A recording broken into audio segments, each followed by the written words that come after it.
Hey guys, welcome to my channel, and it's Debsy, and the place to be, it's Debsy, bloop, that's me, Debsy, bloop. Hey friends, guys and gals, everybody, it is Thursday. I'm enjoying day one, day one of my 4-day weekend. Happy Thursday. I hope everybody is having a great day. So if it's Thursday, we are talking about one of my favorite things in life, the Real Housewives. Tonight, it's the Real Housewives of Beverly Hills. We're gonna pick it up where we left it off last week, and that was Sutton's housewarming party. So, Garcelle was kind of keeping an eye on Erica and her drinks. Erica said she would have one. I believe she was up to 3. Okay, so Garcelle got into it a little bit with Erica, respectfully and in a classy way. She had gotten into it with Erica about how she had told her 14-year-old son to get the F out. So she had said, under no circumstances are you going to disrespect my son. That's it. And Erica apologized. And then, of course, Kyle has to get into it and says she's never seen Erica lose control. So that's okay, because it's okay what Erica did, because she's never really gotten out of control. She can give her a pass. That was Kyle's attitude the whole episode. Listen, it's okay because she's never been like this before. I'm going to give her a pass. She's had a tough year. I'm going to give her a pass. I'm going to tell you, from what I understand, the hard times are not over financially or in the court of law for Erica Jane. I'm just saying, I've heard some things. They're coming down the pike. So, of course, Kyle had to throw herself into this whole thing. Erica apologized somewhat. She had apologized. I'm sorry, I was drinking, and it didn't end well. And then Erica had also thrown in the fact that she told Garcelle she had raised her kids right, because her teenagers, were actually engaging with people and talking with people at the party, instead of just sitting in a corner and sulking on their phones. And she had said she raised her right. Garcelle had said that coming from one single parent to another, because although Erica was not a single parent when she got older, she was a single parent when she was just when her son was born, and she was raising her son then. And Garcelle had basically said, listen, I'm not totally saying what she did was right, but am I going to give her a little bit of a pass because of what she said, that I raised my child right? I'll give her a little bit of a pass, but still not completely saying, no, thank you, I'm going to forget everything. Okay, now I'm going to tell you, there was a scene with Diana and her family. I will not be talking about that, because here's the thing, I don't like her. I just don't like Diana Jenkins at all. Diana Jenkins is never going to see this. If anybody likes Diana, good for you. I don't. And the reason why is because she talks about, oh, I did this for charity, I did this for charity, I did this for charity. And she's very, oh, I did this and this and this. Look, here's pictures of me and Elton John, and here's pictures of me and Lady Gaga. Oh, and I did all this. Listen, did you do that for charity because you're just a good person?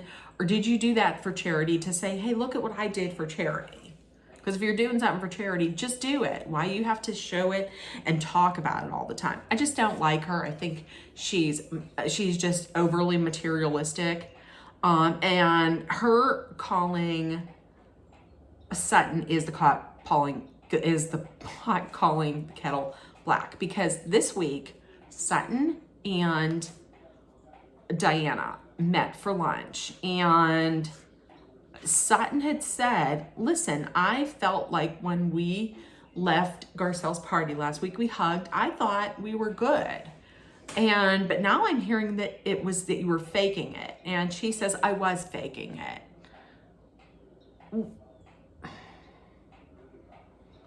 if you're faking it, that if you're fake and you're faking it, then don't call Sutton fake. Hypocrite much.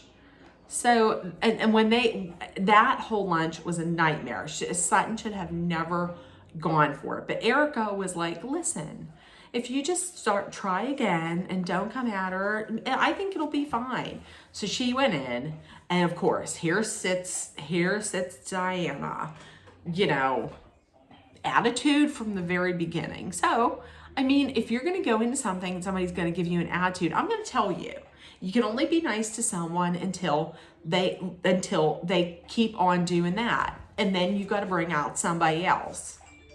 So there we go.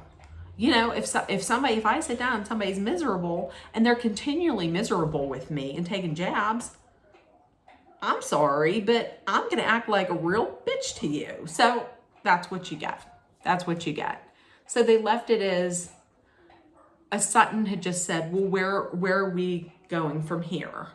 And she said, I don't know.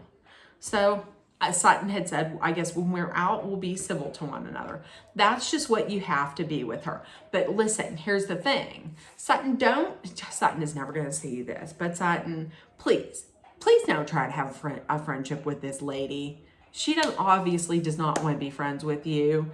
And listen, she's fake. So cut her loose. Same thing with Lisa Rinna. Cut her loose. Same thing with Kyle. Cut her loose. So Kyle this week, and Kyle, Garcelle, and Sherry had gotten together for lunch. And Garcelle this week was saying about how Erica needs to control like her meds and her drinking together. Like she's just drinking a lot and then she's on her meds. And Garcelle is worried. Garcelle is worried because apparently her son, Oliver, had been down that road of drugs and alcohol. And she's worried that maybe there could be, that there could be a problem for Erica. Kyle, on the other hand, is saying, no, I don't see any reason to be upset or to worry. She went down a long road of addiction with her sister, Kim Richards, who's on the show for a long time. And she doesn't think this is going to be a problem. And she just kept saying about how the things that she's saying is not a problem because at least she's free and she's authentic and she's enjoying herself. No, ma'am, I'm going to tell you. No. Because once someone starts throwing themselves at a 30-year-old married man who's married and she wants to have a threesome with him, and then she's cussing out your 14-year-old, no. I am Team Garcelle on this one. I'm always Team Garcelle. Please mark me down as Team Garcelle on everything. That's it. I'm Team Garcelle on everything. So that was about it. I hope everybody enjoyed this recap, and we will see you next week for the wrap up. And if nobody has told you yet today, I love you. You're loved, seen, and heard. Please make sure to put love, kindness, compassion, acceptance, hope, and positivity out there because, hey, we all need it. Everybody have a great day, and I love you. Bye, guys.